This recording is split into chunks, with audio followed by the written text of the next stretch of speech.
We are left in the dilemma, if not Modi, then who?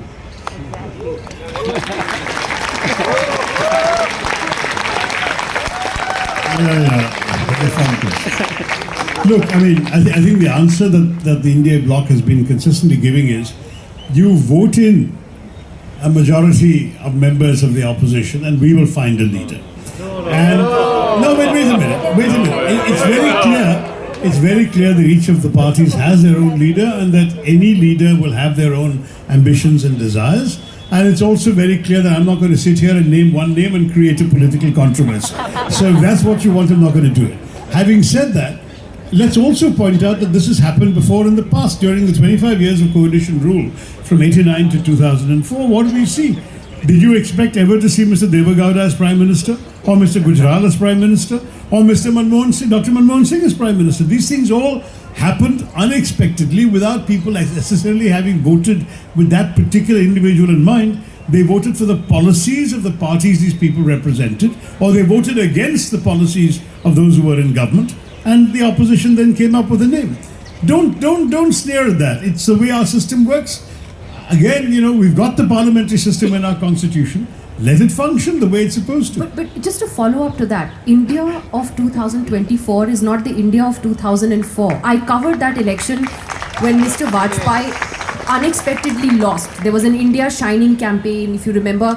By the way, the opposition had no prime ministerial face. Even they were shocked that they won. I mean, the Congress was shocked. So it took 10 days for Dr. Manmohan Singh's name to be proposed. It's actually true. I've covered this as a reporter. But we are increasingly becoming very personality oriented, and the fact is that Mr. Modi is a huge personality, a big plus point for the BJP. Is it not a disadvantage for the opposition that it doesn't have one face that it can say will take him on in what is increasingly a personality driven world? Let me react to that directly. We don't have a presidential system. In some ways, I wish we did. Many of you may know I've been arguing the case for 25 years, but no one's been listening. I do believe it probably suits the genius of the Indian people far more. But it doesn't matter, we don't have one.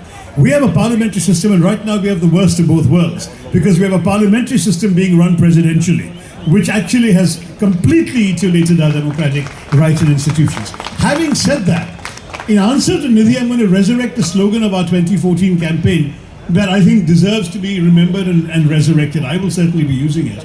And that's very simple. Main nahi hum. We have heard too much of main, I, myself, for the last 10 years. It's all been about one individual, one person, the great hero on the white sword and the white stallion who's going to go off and cut with his big sword and cut through all the Gordian knots of all our problems, and we know how well he's done or not done, right?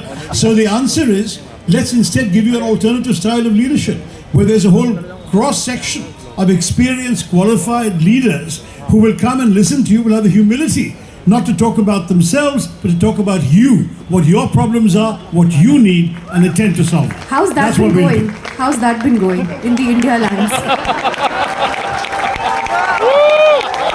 It's the only way. It's the only way. Vote and we'll tell you. Yes, sir. Please.